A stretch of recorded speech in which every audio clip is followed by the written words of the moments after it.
আমরা যে আন্দোলন দেখেছি, এই আন্দোলন শুধু ছাত্রদের আন্দোলন না।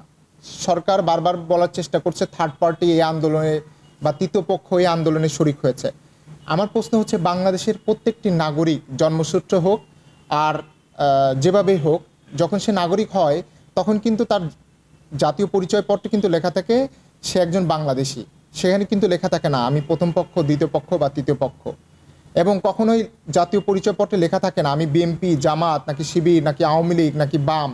অর্থাৎ বাংলাদেশি জাতীয়তাবাদী হিসেবে, জাতীয়তা পরিচয় হিসেবে, বাংলাদেশি হিসেবে সংবিধান আমাকে অধিকার দিয়েছে রাজনীতি করার, কথা বলার, ভোট দেওয়ার, আমার জীবিকা নির্বাহের, আমার চাকরি করার স্বাধীনতা, আমার বেছে নেওয়ার স্বাধীনতা।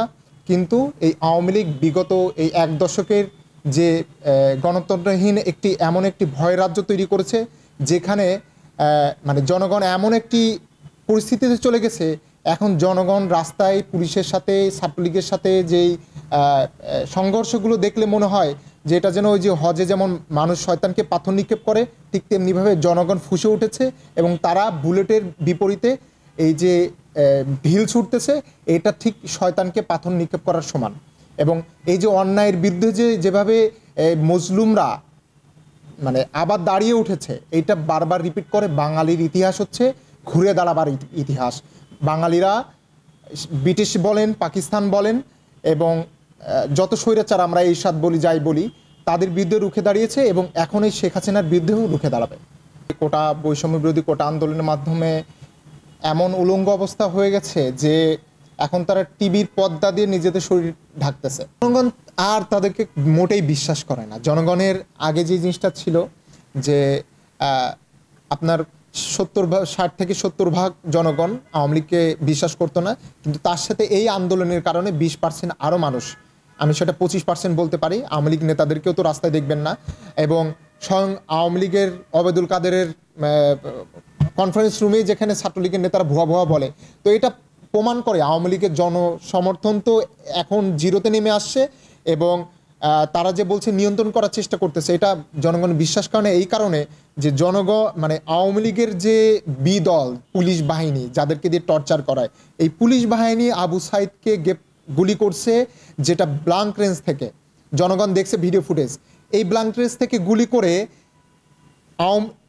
পুলিশ নিজেই মামলা দায়ের করছে আবু সাইদ হত্যা মামলার জন্য, এবং সেখানে উল্লেখ করেছে যে ইট পাটকেলের মাধ্যমে আবু সাইদ নিহত হয়েছে। এবং সেখানে সেই আবু সাইদ হত্যা মামলায় পুলিশ নিজে গুলি করছে এবং সেই হত্যা মামলায় পুলিশ একজন আসামিকে গ্রেপ্তার করছে, আন্দোলনকারীকে, যার বয়স 16 বছর বয়স, এবং সে আজকে 12 দিন কারাগারে রয়েছে।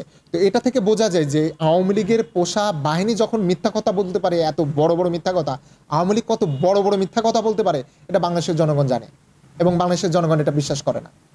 মানে আওয়ামী লীগ তো আসলে মিথ্যাবাদী একটি দল। আপনি দেখেন যে এই 212 জন প্রথম আলোর আজকে রিপোর্টে শহীদ হয়েছে, এই যে তারা শোক দিবস পালন করতেছে, তারা নিজেরাই গুলি করে মেরে ফেলছে, মেরে তারা নিজেরা শোক পালন করতেছে, কিন্তু এই শোক পালনের জন্য এই মানুষদেরকে শহীদ পর্যন্ত তারা বলে নাই। এমনকি তাদের মাফিয়া যে টিভি চ্যানেলগুলো আছে সেগুলোতে 1 জন 2 জন বা 5 জন 10 জন যে সংখ্যাটা আছে, 212 জন তো আমরা নিউজপত্র মানে প্রিন্ট মিডিয়ায় দেখেছি, কিন্তু ইলেকট্রিক মিডিয়ায় তারা কিন্তু একটা সংখ্যাও কিন্তু বলে নাই। তাহলে বোঝা যাচ্ছে যে সরকার নিজেই মেরে নিজেই শোক পালন করতেছে এবং এই নিহতদেরকে তারা শহীদ পর্যন্ত বলতে চায় না। এই যে আওয়ামী লীগের দ্বিচারিতা রাজনীতি, এইটা সেই 1971 থেকে চলে আসতেছে। আপনি দেখেন শেখ মুজিবুর রহমান কোথায় ছিল? উনি মুক্তিযুদ্ধের সময় পাকিস্তানে ছিলেন, পাকিস্তানের জেলে বসে পাকিস্তানে ভাতা খাইয়েছেন।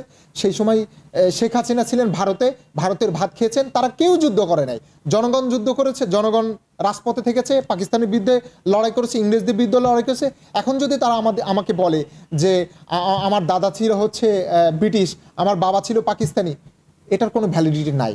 আমি কি করব সেটা হচ্ছে ভ্যালিডিটি। আমার বাবার ক্রাইমে তো আমি অপরাধী হতে পারি না, তাই না? আমার বাবার গুণে তো আমি জান্নাতে যেতে পারি না। তো এই জন্য আওয়ামী লীগ হচ্ছে ফ্যাসিস্ট একটি দল। এরা সবসময় চেতনা বিক্রি করেছে এবং ক্যাম্পাসে এই চেতনা এখন তাদের ধূলিসাৎ হয়ে গেছে। ক্যাম্পাসগুলোতে সকল শিক্ষার্থী সামাজিকভাবে আওয়ামী লীগকে বয়কট করতেছে, ছাত্রলীগকে বয়কট করতেছে। আমার ক্যাম্পাসে, আমার ইউনিভার্সিটিতে দেখেছি যে সাধারণ শিক্ষার্থীরা একটা ক্লাসরুমে 70 জন শিক্ষার্থী, তার মধ্যে 2 জন যদি 1 জন যদি ছাত্রলীগ করে, তাকে সামাজিকভাবে বয়কট করছে 69 জন শিক্ষার্থী, 59 জন শিক্ষার্থী। তো এই বয়কটের প্রভাবটা কিন্তু মারাত্মক। এই বয়কটের প্রভাব কিন্তু পুরো ইউরোপে আছে, আমেরিকায় আছে। আমরা ফিলিস্তিনের আন্দোলন থেকে দেখেছি। এই আন্দোলন থেকে আওয়ামী লীগ কিন্তু মানে তাদের ভয়ের শিকড় কিন্তু মাটিতে গেড়ে গেছে। এবং আপনি দেখেছেন আজকেও বাংলাদেশ প্রতিদিন রিপোর্ট করেছে যে এই আন্দোলনের সময় কিন্তু যারা মন্ত্রী মিনিস্টাররা অধিকাংশই দেশে বাইরে ছিলেন।